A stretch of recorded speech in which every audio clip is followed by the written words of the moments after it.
In 1911, the United States government won the biggest antitrust case in history, and the man they were trying to destroy became $900 million richer overnight. That's not a typo. The Supreme Court broke Standard Oil into 34 separate companies, and John D. Rockefeller's net worth exploded because he owned stock in every single one. Most people think monopolies die when governments intervene. Most people are wrong. This video isn't about oil, and it isn't about one dead billionaire. It's about a system, a method so perfectly engineered that you're living inside it right now, and you don't even know it. Let me show you something that doesn't make sense. In the year 2025, you have more choices than any human being in history. You can buy products from millions of sellers. You can search billions of websites. You can choose between dozens of gas stations, hundreds of insurance companies, thousands of investment options. The free market has never been freer. Competition has never been more fierce. And yet, the exposed copper wiring in your walls, the polyester in your shirt, the asphalt under your tires, the plastic cap on your water bottle. Trace any of them back far enough, and you'll find the same origin point, the same molecular signature, the same corporate DNA.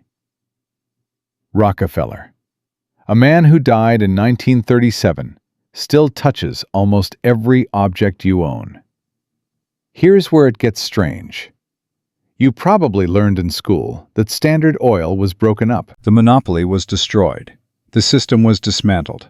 Justice was served. That's the story we tell ourselves about American capitalism. That it self-corrects. That competition always wins. That no company can dominate forever. But if that story were true, why does Google control 92% of internet search? That's higher market share than Standard Oil ever achieved at its peak. Why do 3 companies control 80% of American corn seed production?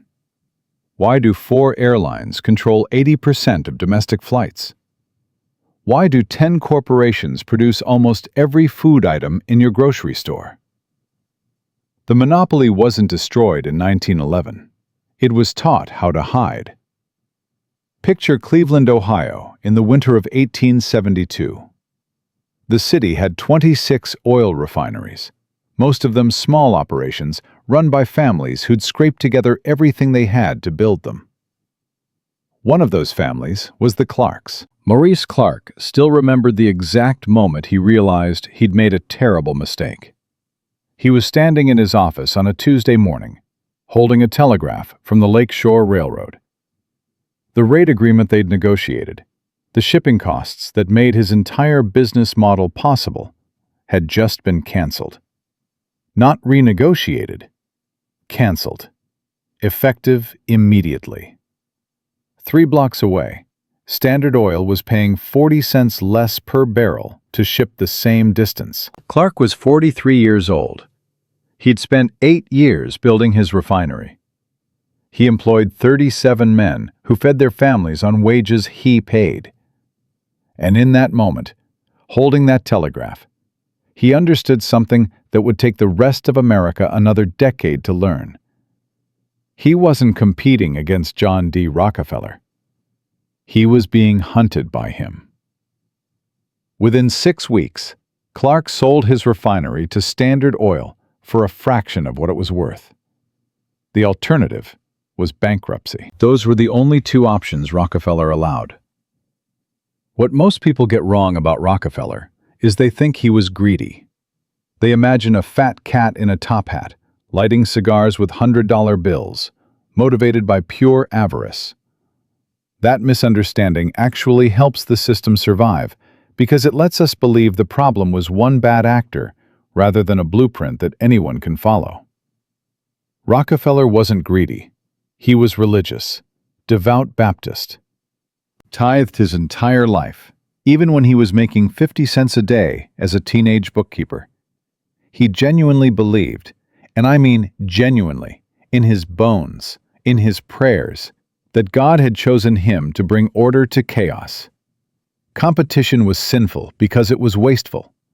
Monopoly was righteous because it was efficient. He didn't want to crush Maurice Clark because he hated Maurice Clark. He wanted to crush Maurice Clark because Maurice Clark represented inefficiency, and inefficiency was a moral failing that Rockefeller had been divinely appointed to correct. This is important because the system doesn't require villains to function. It only requires people who believe they're doing the right thing. Now let me show you the other side.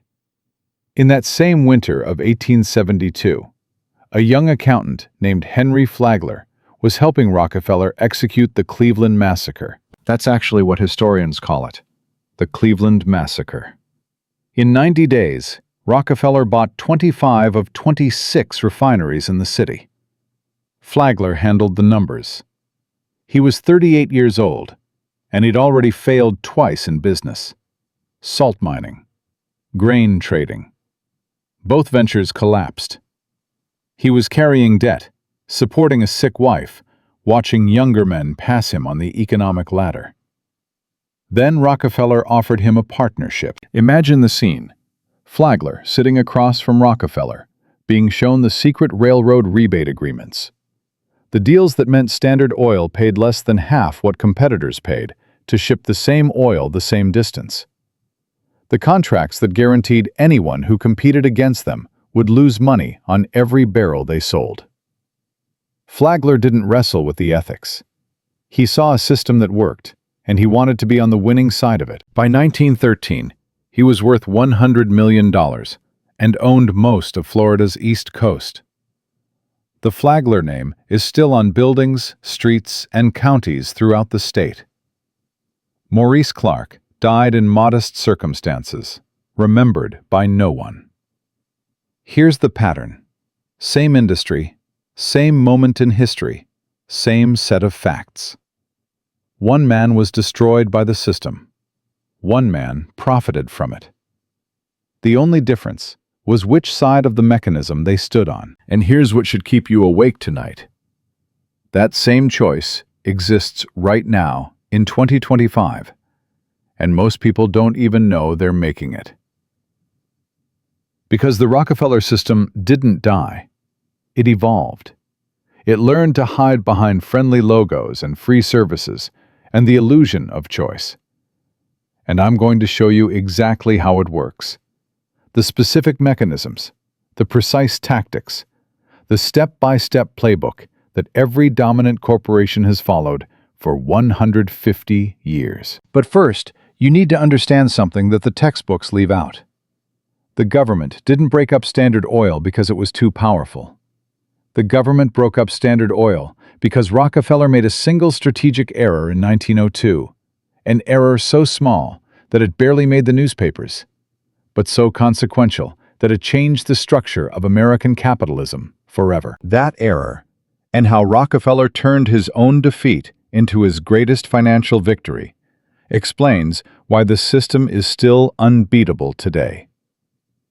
Let me take you back to where it started, not with oil, but with a con man and a Bible. John Davison Rockefeller was born July 8, 1839, in a small town in upstate New York. His father, William Avery Rockefeller, was a traveling salesman who sold miracle cures for cancer. Fake ones. He would roll into farming communities, convince desperate families that his elixirs could save their dying loved ones, collect their money, and disappear before anyone could verify the results. The locals called him Devil Bill.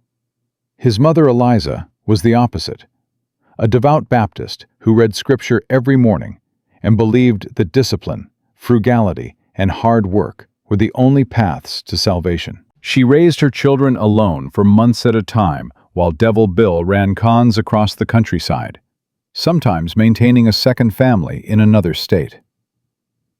Picture young John at the dinner table, watching his mother count pennies, while knowing his father was somewhere out there, living large on money stolen from grieving families.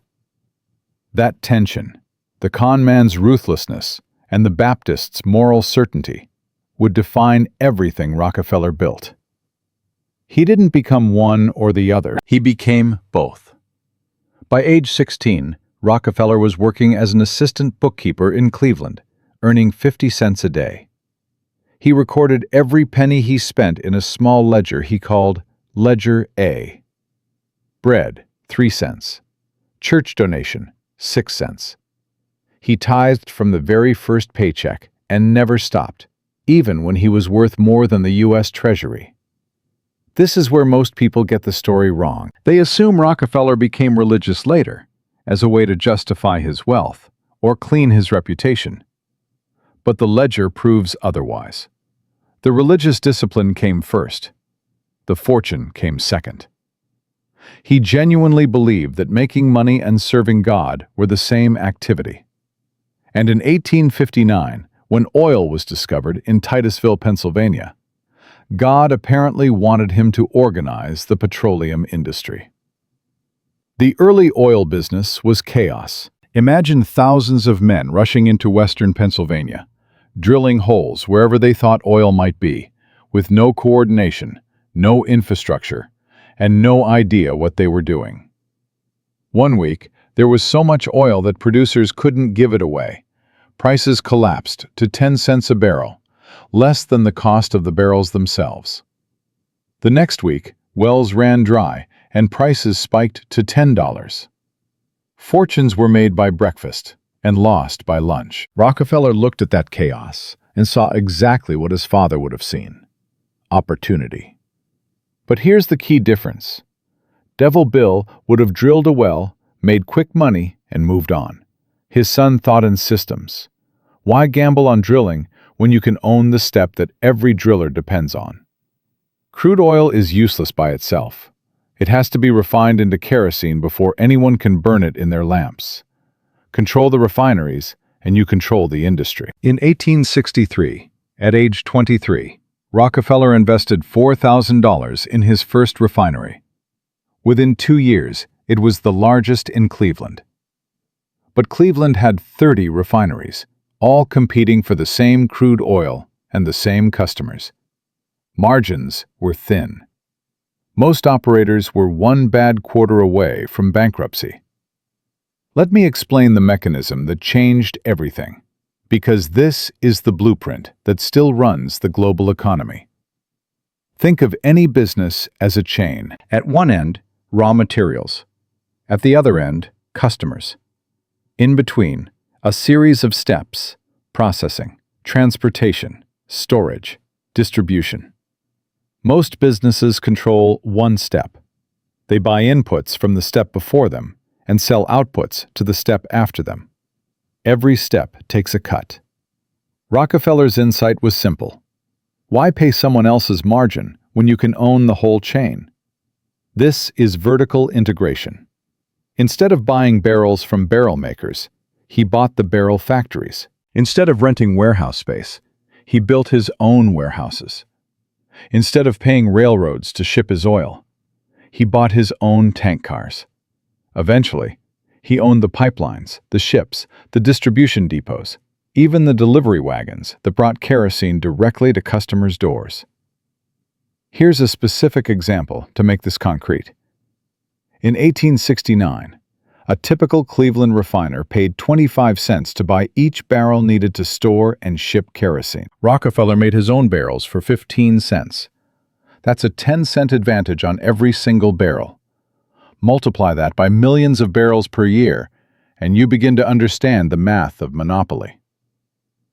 But vertical integration was only half the strategy. Remember Maurice Clark from the last section?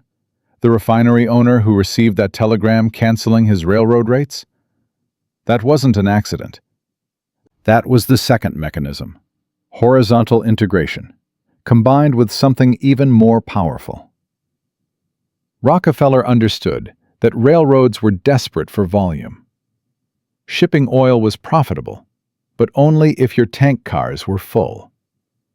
Empty cars moving across the country cost just as much as full ones, but generated zero revenue. So Rockefeller made the railroads an offer they couldn't refuse. He guaranteed massive, consistent shipping volume. more than any competitor could offer. In exchange, the railroads gave him secret rebates. Standard Oil would officially pay the same rates as everyone else, but at the end of each month, the railroads would quietly refund a portion of Standard Oil's payments. Now here's the part that should make your jaw drop. Rockefeller didn't just negotiate lower rates for himself. He negotiated a system where the railroads paid him a portion of his competitors' shipping costs. It was called a drawback. Every time Maurice Clark shipped a barrel of oil, a portion of what Clark paid went directly into Rockefeller's pocket. Let that sink in. Rockefeller was making money every time his competitors did business. This is why Clark never had a chance. This is why nobody had a chance. The game was rigged at the infrastructure level, invisible to anyone who didn't know where to look. Clark thought he was competing in a free market.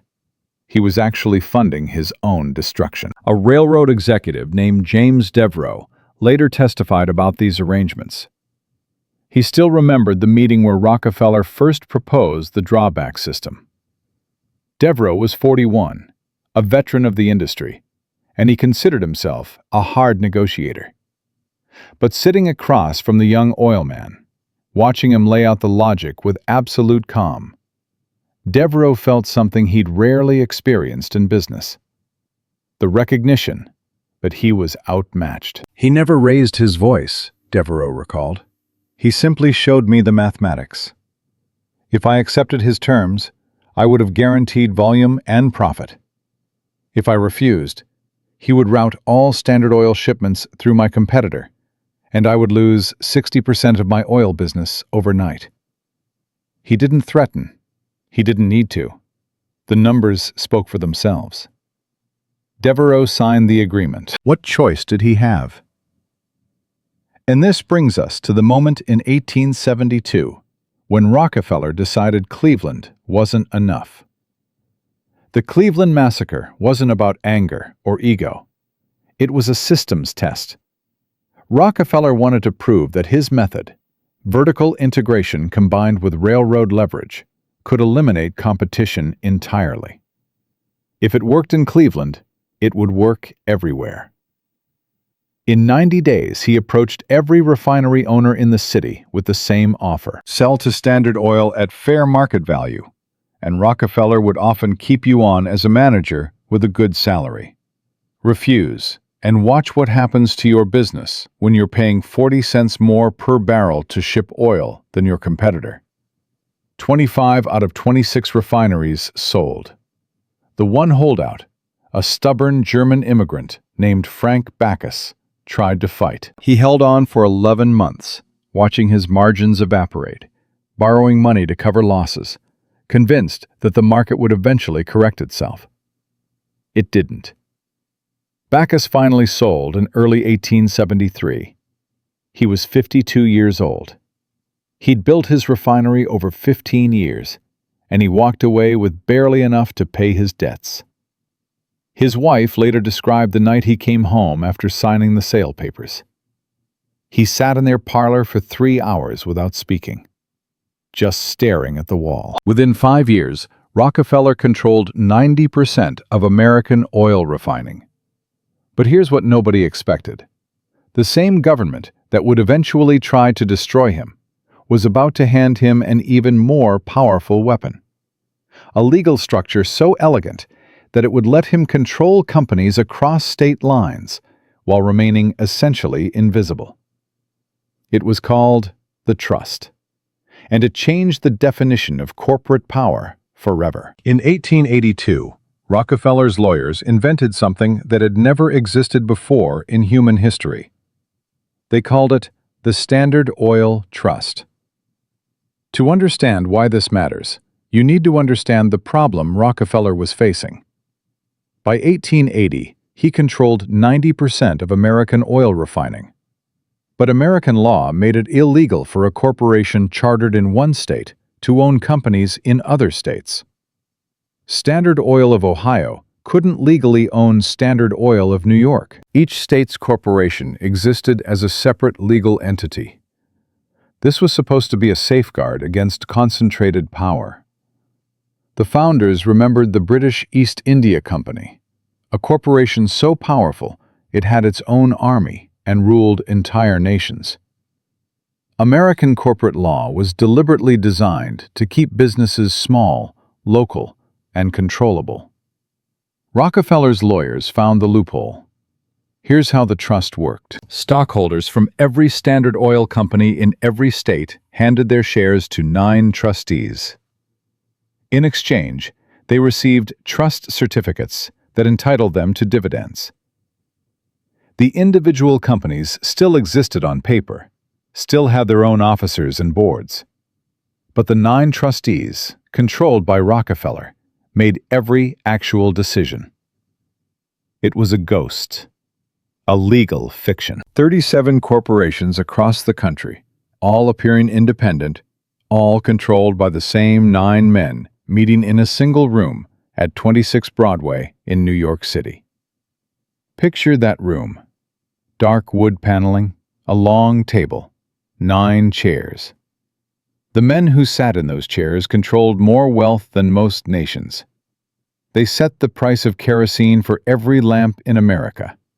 They decided which railroads would thrive and which would struggle. They determined whether a small business owner in Kansas City would make enough money to feed his family or lose everything he'd built. And nobody knew. That's the part that should stop you cold. For years, the American public had no idea the trust existed. When journalists tried to investigate Standard Oil's reach, they found dozens of seemingly separate companies with different names, different offices, different management. The connections were invisible. The control was total. This was Rockefeller's true innovation. Not vertical integration, not railroad rebates, but the discovery that you could control everything while appearing to control nothing. You could own the entire market, while regulators saw only independent businesses competing normally. The trust wasn't just a business structure. It was a template for invisible power that every major industry would copy for the next century. Let me show you how it actually worked in practice. In 1884, a woman named Ida Tarbell was 27 years old, living in Titusville, Pennsylvania, the town where oil was first discovered. Her father, Franklin Tarbell, had spent 20 years building an independent oil-producing and tank manufacturing business. He was careful, methodical, debt-free. He'd survived the boom and bust cycles that destroyed so many others. Then, the trust decided to consolidate pipeline transportation. Franklin Tarbell still remembered the morning the letter arrived. He was 56 years old, standing at the window of his office, watching oil wagons roll past on the muddy street. The letter informed him that National Transit Company, a trust subsidiary, would now control all pipeline access in the region. Independent producers could still use the pipelines, of course, at rates that made profitable operation impossible. It wasn't a declaration of war. It was simply a notification that the war was over. Within 2 years, Franklin Tarbell was out of business. He lost everything he'd built. Ida watched her father, a man who'd worked his entire life, who'd done everything right, who'd followed all the rules, destroyed by forces he couldn't see and couldn't fight. She never forgot. 18 years later, Ida Tarbell would publish The History of the Standard Oil Company, a 19-part investigative series in McClure's magazine that exposed every mechanism, every railroad rebate, every secret agreement. It remains one of the most devastating pieces of journalism ever written. But here's what most people miss about that story. It took almost 2 decades from the destruction of her father's business to the publication of her exposé. For 20 years, the system operated in darkness. Now let me show you something that will reframe everything you thought you knew about antitrust. In 1890, Congress passed the Sherman Antitrust Act, specifically designed to break up monopolies like Standard Oil. The law had teeth, criminal penalties, the power to dissolve corporations. This was America fighting back against concentrated power. The trust responded by dissolving itself. In 1892, Rockefeller's lawyers announced that the Standard Oil Trust would be dismantled. Newspapers celebrated. Politicians claimed victory. The system appeared to be working. But watch what actually happened. The trust didn't disappear. It reorganized. The 9 trustees became the board of directors of Standard Oil of New Jersey, which had conveniently rewritten its state charter to allow holding companies. All the subsidiary companies that had been controlled through trust certificates were now controlled through stock ownership. Same structure, same control, different legal wrapper. The dissolution was theater. The monopoly continued. This is what most people get wrong about corporate power. They believe the government can break it. They believe antitrust enforcement works. They believe that when Congress acts, change happens. What actually happens is lawyers find new structures. The trust becomes a holding company. The holding company becomes interlocking directorates. Interlocking directorates become institutional investment funds. The form changes. The control remains. And now we arrive at 1902, and the error I mentioned at the beginning. Rockefeller was 63 years old and had been gradually withdrawing from day-to-day management. He spent most of his time at his estate in Pocantico Hills, playing golf, tending to his gardens, donating money to Baptist churches. Standard Oil essentially ran itself. The system he'd built was so perfectly designed that it no longer needed him.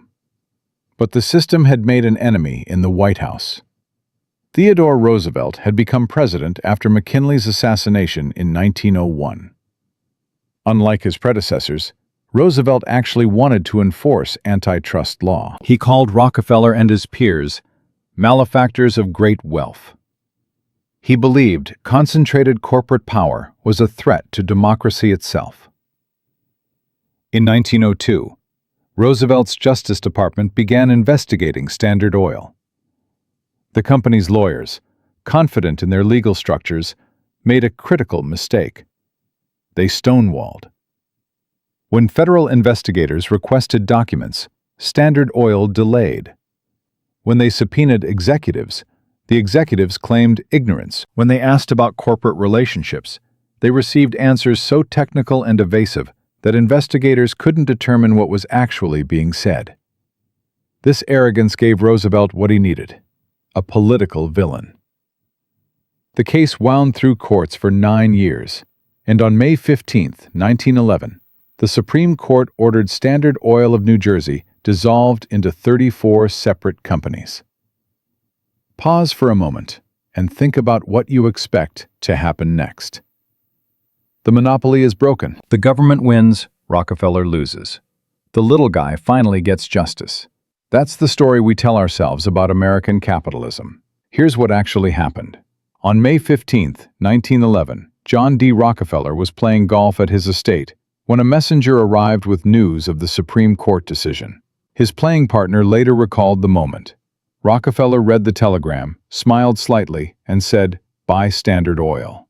He wasn't joking. Rockefeller owned approximately 1/4 of Standard Oil of New Jersey's stock. When the company was dissolved, he received proportional shares in all 34 successor companies. The market, freed from antitrust uncertainty, revalued those shares upward. Within months, Rockefeller's net worth increased by over $900 million. The breakup made him richer. Let me make sure you understand what I'm saying. The most aggressive antitrust action in American history, the crowning achievement of progressive-era trust-busting, directly transferred almost $1 billion to the man it was designed to punish. The 34 companies that emerged from Standard Oil's dissolution became the foundation of the modern petroleum industry. Standard Oil of New Jersey became Exxon. Standard Oil of New York became Mobil. Standard Oil of California became Chevron. Standard Oil of Indiana became Amoco. When you fill your car with gasoline today, there's a high probability you're buying from a Rockefeller successor company. And those companies didn't compete with each other. Not really. They maintained price coordination, shared markets, and operated more like divisions of a single corporation than independent rivals. The structure was gone. The behavior remained. Here's the rage moment. Here's what should make you want to throw something at your screen. Remember Frank Backus, the German immigrant who held out for 11 months during the Cleveland massacre before losing everything? Remember Franklin Tarbell, Ida's father, who spent 20 years building a business only to watch it destroyed by pipeline monopolies? Those men followed the rules. They competed fairly. They believed in the American system. John D. Rockefeller broke every rule. He rigged markets. He bribed railroads. He crushed competition through illegal combinations. And when the government finally caught up with him, when justice finally arrived, he made $900 million from the punishment. Backus died with nothing. Tarbell died with nothing. Rockefeller died the richest man in human history. That's not a malfunction of the system. That's the system working exactly as designed. The rules protect those who are powerful enough to shape the rules. Everyone else is just participating in a game they cannot win. But Rockefeller's most lasting innovation wasn't Standard Oil. It wasn't the trust. It wasn't even the dissolution that made him richer. It was what he did with the money afterward. In 1913, 2 years after the breakup, Rockefeller established the Rockefeller Foundation with an initial endowment of $100 million, the largest charitable gift in human history at that time. The stated purpose was promoting the well-being of mankind throughout the world. The actual effect was something far more consequential. The foundation didn't just give away money. It reshaped American medicine, American education, and American public policy along lines that served Rockefeller interests for generations. It funded the medical schools that trained every doctor in America. It funded the research institutions that developed pharmaceutical medicine. It funded the public health campaigns that created the regulatory frameworks still in place today. Philanthropy became the final mechanism, not charity, control. And the system Rockefeller built, the vertical integration, the horizontal consolidation, the trust structures, the regulatory capture, the philanthropic influence, that system didn't die with him. It spread to every industry in America. And then it went global. The consequences of what Rockefeller created are not historical curiosities. They're the reason you have 3 real choices for internet search, 4 real choices for airline travel, 5 real choices for banking, and the illusion that you're living in a free market. Let me show you exactly how deep this goes. Let me show you what happened after the cameras stopped rolling. The Standard Oil breakup of 1911 is taught in American schools as a victory. The government dismantled a monopoly. Competition was restored. The system worked. But follow the money forward, decade by decade, and you'll see something very different. The breakup didn't end the Rockefeller system. It taught the system how to become invisible. In 1911, the 34 successor companies appeared to be independent. Different names, different headquarters, different management teams. But the stock ownership didn't change. The board connections didn't change. The pricing behavior didn't change. What changed was visibility. The consolidated control that had been obvious under Standard Oil became hidden under a maze of supposedly competing corporations. And then the system started spreading. By 1920, the Rockefeller methods had been adopted by steel, railroads, sugar, tobacco, and banking. By 1930, they'd reached automobiles, chemicals, and electricity. By 1950, they controlled pharmaceuticals, media, and aviation. Each industry went through the same evolution. Initial competition, then consolidation, then oligopoly, then regulatory capture that locked the winners in place. The pattern is so consistent that you can almost set your watch by it. Here's a number that should terrify you. In 1950, the four largest banks in America controlled 18% of total banking assets. By 1990, they controlled 35%. By 2024, they control 59%. Four banks, 60% of all assets. That's not competition. That's the endgame of Rockefeller's strategy playing out in slow motion, and we're watching it happen in real time. Let me show you what this looks like in actual human lives. Michael Torres opened a hardware store in Austin, Texas in 1985. He was 34 years old, had saved for 11 years, and believed in the American dream of small business ownership. His store served 3 neighborhoods. He knew his customers by name. He sponsored Little League teams and donated to the local fire department. In 1994, Home Depot opened a location 3 miles away. Torres still remembers the exact week things changed. It was October.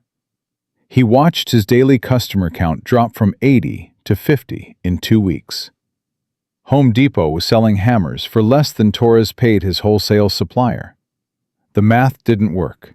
It couldn't work. Unless you were Home Depot, with the buying power to negotiate prices no independent store could match. Torres fought for 4 years. He refinanced his house. He extended his hours. He specialized in services Home Depot didn't offer. Custom cuts, expert advice, personal relationships. It wasn't enough. In 1998, at age 47, Michael Torres closed his store.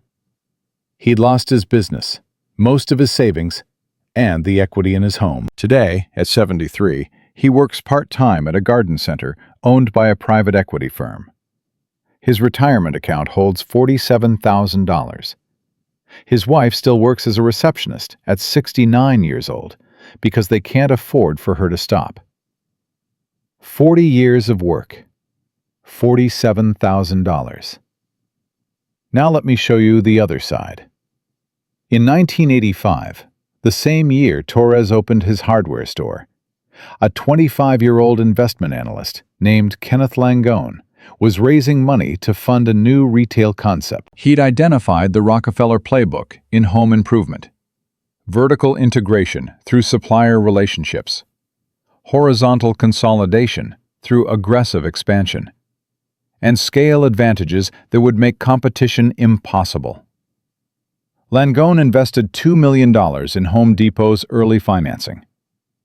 By 1998, the year Torres closed his store, that investment was worth over $300 million. Today, Langone's net worth exceeds $4 billion.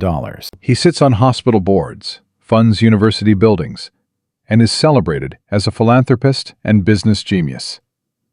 Same industry, same time period, same economic forces. Torres lost everything. Langone became a billionaire. The difference wasn't talent. Torres worked 14-hour days and knew more about hardware than anyone at Home Depot's corporate office. The difference wasn't even capital. Torres had savings. Langone had investors. The difference was position in the system. Torres was competing against the Rockefeller playbook. Langone was funding it. And here's what most people get wrong about this story.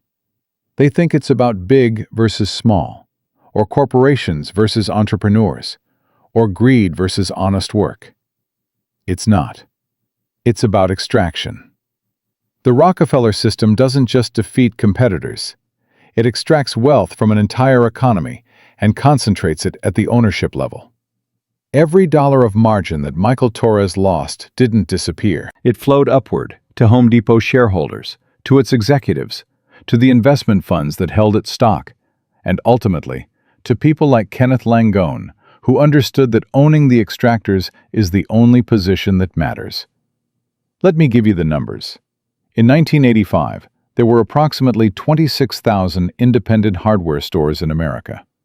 By 2024, there are fewer than 8,000. That's 18,000 families like the Torres family. 18,000 businesses built over decades, employing local workers, supporting local communities, absorbed into corporate chains, or eliminated entirely. Those 18,000 businesses represented roughly $12 billion in annual revenue. That revenue didn't vanish. It transferred to Home Depot, Lowe's, and Amazon. The wealth that used to be distributed across thousands of families is now concentrated in the hands of a few thousand shareholders. This is happening in every industry simultaneously. Independent pharmacies, 40,000 in 1990, fewer than 19,000 today. Independent bookstores, 5,100 in 1995, fewer than 1,700 today. Independent grocers, 34,000 in 1980, fewer than 12,000 today. Each closure represents a family. Each closure transfers wealth upward. Each closure is the Rockefeller system working exactly as designed. Now here's the trajectory forward, because the system isn't finished. Maria Castellanos is 31 years old and owns a small bakery in Phoenix. She opened in 2019, survived the pandemic through delivery pivots and community support, and currently brings in $280,000 in annual revenue. She employs 4 people. She makes about $52,000 per year after expenses. Based on current consolidation patterns, here's what the next decade looks like for Maria. By 2027, Amazon Fresh and Walmart Plus will control an estimated 35% of local food delivery. Maria will either join their platforms, paying 25% commission that eliminates her profit margin, or lose access to delivery customers entirely. By 2029, commercial real estate consolidation will likely raise her rent by 40 to 60%. Private equity firms have purchased over 30% of retail strip mall properties since 2020, and they're optimizing for national chain tenants who can pay premium rates. By 2032, ingredient costs will rise 20 to 30% as food manufacturing continues consolidating. 3 companies already control 70% of bread flour production. 2 companies control 85% of yeast. Maria has no negotiating power against suppliers who sell to Costco and Walmart at scale. Running these numbers forward, Maria's bakery has approximately a 23% chance of surviving to 2034. If she's in the 77% who close, she'll be 51 years old with depleted savings, facing an economy where the independent options no longer exist. Now let me show you someone positioned on the other side of the same forces. David Chen is 33 years old and works as a quantitative analyst for a hedge fund in New York. His salary is $340,000 per year. His bonus averages another $200,000. His annual investment in index funds and ETFs is approximately $180,000. Here's what the next decade looks like for David. By 2027, his portfolio, heavily weighted toward companies using the Rockefeller playbook, will likely be worth $2 million based on historical market returns. By 2032, assuming continued consolidation trends, his net worth will approach $2.8 million. He'll own shares in the companies that absorbed Maria's customers, raised her rent, and increased her ingredient costs. By 2034, David will be 43 years old, with options: early retirement, career change, geographic freedom. His wealth came from owning the extractors while Maria was being extracted from. Same economy, same decade, same set of market forces, 2 completely different outcomes determined not by effort or intelligence, but by position in the system. This is the inheritance Rockefeller left us. Not oil wells, not refineries. A mechanism that automatically transfers wealth from the working economy to the ownership class, year after year, generation after generation, regardless of who sits in the White House or which party controls Congress. But here's the contrarian point that nobody wants to hear. The system isn't broken. It's working. Standard Oil made kerosene affordable. Home Depot made home improvement accessible. Amazon made products cheap and convenient. Google made information free. The Rockefeller system delivers genuine value to consumers. Prices fall. Selection increases. Convenience improves. The problem isn't that it doesn't work. The problem is what it costs. The cost is paid by Michael Torres, by Maria Castellanos, by the 18,000 hardware store owners and 21,000 pharmacists and 40,000 bookshop employees whose livelihoods were absorbed into the machine. The cost is paid by communities that lost local businesses, local ownership, and local economic circulation. The cost is paid by democracy itself, when 5 banks control 60% of assets and 4 tech companies control 90% of information. You get cheap hammers and 2-day shipping and instant search results. The owners get trillions. Both things are true. And the system ensures that you keep choosing cheap hammers while the ownership class keeps accumulating wealth. So here's the question you need to ask yourself. Which side of this equation are you on? Because the system isn't going to stop. The consolidation isn't going to reverse. The extraction isn't going to end. Every year, the barriers to entry get higher. Every year, the independent options get fewer. Every year, the wealth gap compounds. Remember Frank Backus, the Cleveland refiner who held out for 11 months in 1872? Remember what happened to him? Lost everything. Died in modest circumstances. Forgotten by history. Now multiply that by millions of families across 150 years and project it forward another 50. That's the trajectory we're on. But here's the thing they don't tell you in history class, and it's the reason I made this video. The Rockefeller system has a weakness. It's not a moral weakness or a legal weakness. It's a structural weakness, built into the very logic that makes the system work. And understanding that weakness is the difference between being extracted from and positioning yourself for what comes next. Let me show you what I mean. The weakness of the Rockefeller system is the same thing that makes it powerful. It requires scale. Vertical integration only works if you're big enough to own the entire supply chain. Horizontal consolidation only works if you can afford to buy competitors or bleed them dry. Regulatory capture only works if you can afford the lobbyists. Philanthropic influence only works if you have hundreds of millions to give away. The system is optimized for extraction at scale. It's terrible at adaptation. When the automobile replaced the horse, Standard Oil's kerosene monopoly became irrelevant almost overnight. Rockefeller pivoted to gasoline, but thousands of smaller companies got there first. When the internet emerged, every established media monopoly lost control of information distribution within a decade. When smartphones arrived, Nokia and BlackBerry, both dominant players using Rockefeller methods, collapsed in 3 years. The system can control existing markets. It cannot predict new ones. This is why the ownership class obsessively acquires emerging companies before they become threats. Facebook bought Instagram for $1 billion when it had 13 employees. Google bought YouTube for $1.65 billion when it was barely profitable. These weren't investments in innovation. They were defensive moves to prevent disruption. But they can't catch everything. Right now, in 2025, there are technologies and business models emerging that the current oligopolies don't fully understand. Artificial intelligence is restructuring knowledge work in ways that favor small, adaptive teams over corporate bureaucracies.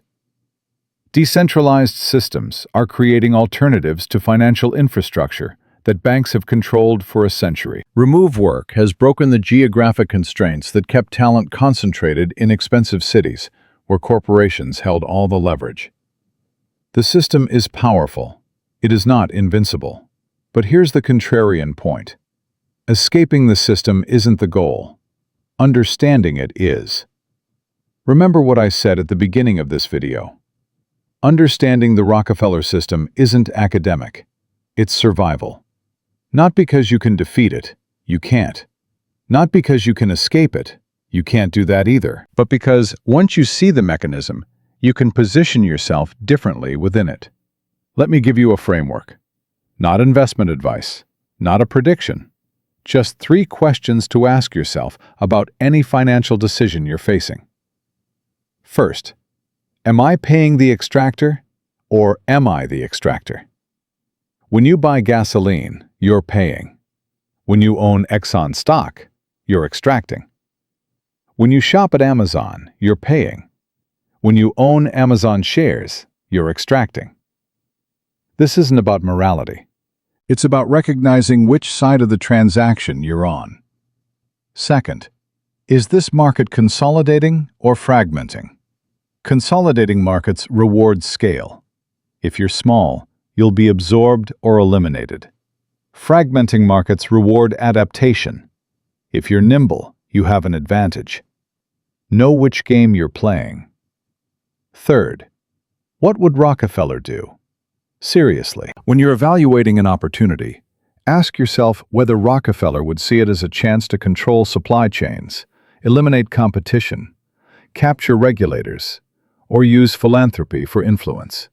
If the answer is yes, you're looking at a Rockefeller play. You can participate in it or be consumed by it. Those 3 questions won't make you rich, but they might help you avoid being on the wrong side of a mechanism that's been extracting wealth from working people for 150 years. Now, let me close some loops. Remember Maurice Clark, the Cleveland refiner who received that telegram in 1872, watching his railroad rates get canceled while Rockefeller paid half the price? After selling his refinery to Standard Oil, Clark didn't disappear. He took the modest payout, moved to a smaller city, and opened a general store. He lived another 31 years. He never became wealthy, but he survived. More importantly, he never forgot what he'd witnessed. In 1898, at age 73, Clark gave testimony to a state investigation committee about Standard Oil's practices. His detailed accounts of railroad rebates and predatory pricing became part of the public record. When Ida Tarbell wrote her exposé 5 years later, she drew directly from Clark's testimony. Maurice Clark didn't beat the system. Nobody beats the system. But his witness helped others see it. And seeing it, as I've said, changes everything. Now let me show you the modern version of Maurice Clark. Her name is Rebecca Sanchez. She's 44 years old and lives in Portland, Oregon. In 2018, she owned a small bookshop that specialized in local authors and community events. Amazon had already eliminated most of her competitors, but Rebecca thought she'd found a niche: personal curation, local connection, experiences that algorithms couldn't replicate. By 2021, her revenue had dropped 40%. The pandemic accelerated online buying habits. Her landlord, a real estate investment trust that had purchased the building in 2019, raised her rent by 30%. The math stopped working. Rebecca closed her bookshop in March 2022. She lost her business and most of her savings. Today, she works as a content curator for a tech startup, earning $67,000 per year. She'll probably never own a business again. But here's what Rebecca does now that Maurice Clark did in 1898. She writes. Every week, she publishes a newsletter about the economics of independent retail. She documents the consolidation patterns, the private equity landlords, the platform fees that make small business impossible. Her newsletter has 34,000 subscribers. Rebecca isn't beating the system, but she's helping others see it. And that brings me to the final point. I started this video with a paradox. In 1911, the government broke up Standard Oil, and Rockefeller made $900 million from his own defeat. Most people think that's a story about corruption, about the rich always winning, about the impossibility of justice. I think it's a story about vision. Rockefeller saw a system where everyone else saw chaos. He saw that controlling supply chains was more valuable than owning oil wells. He saw that eliminating competition was more profitable than winning competition. He saw that philanthropy could buy more influence than political donations. He saw that owning pieces of 34 companies would be worth more than owning 100% of one. He saw the mechanism. And because he saw it, he could position himself on the right side of it. What I've tried to show you in this video is not how to beat the Rockefeller system. You can't. I've tried to show you how to see it.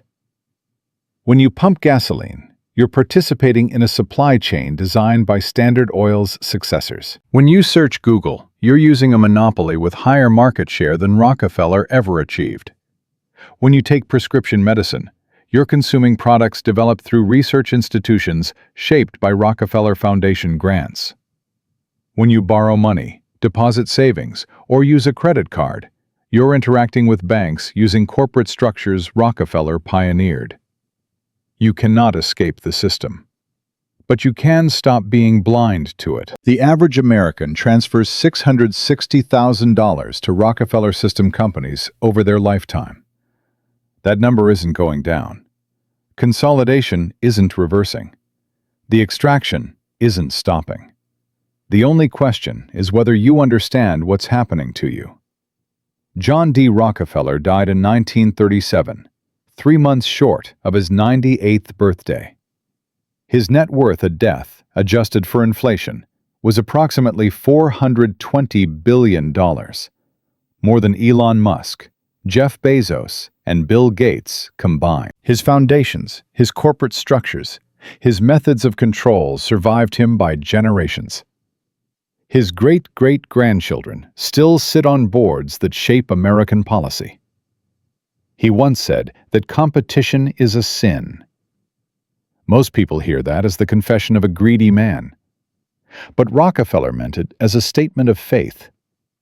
He believed consolidation was God's plan for efficient markets.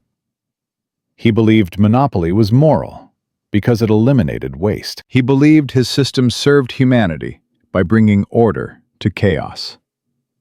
Maybe he was right. The system does deliver efficiency.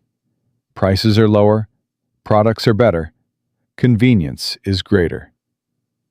But the cost is paid by Michael Torres, who lost his hardware store, by Maria Castellanos, whose bakery has a 23% chance of surviving the decade, by 18,000 independent retailers and 21,000 pharmacists, and the millions of families whose economic futures were absorbed into corporate machines. Efficiency for consumers, trillions for owners. Both true. Both the system working as designed. Here's my re-anchor for you. This video was never about telling you what to do. It was about showing you what exists, the mechanism, the pattern, the 150-year-old playbook that still determines who wins and who loses in the American economy. What you do with that knowledge is up to you. You could accept the system and use its efficiencies while understanding the cost. You could resist the system and support alternatives even when they're more expensive and less convenient. You could position yourself within the system by owning the extractors instead of being extracted from. Or you could do what Maurice Clark did, what Ida Tarbell did, what Rebecca Sanchez does today. Bear witness. Document. Help others see. Because here's the thing about invisible systems. They only stay invisible as long as people don't look. Rockefeller built a system designed to be permanent. Vertical integration. horizontal consolidation, regulatory capture, philanthropic influence. It's operated for 150 years. It controls nearly every sector of the modern economy. It shapes your life, whether you know it or not. But systems built by humans can be understood by humans. And understanding is the first form of freedom. You cannot escape the Rockefeller system, but now you can see it. And seeing it changes everything.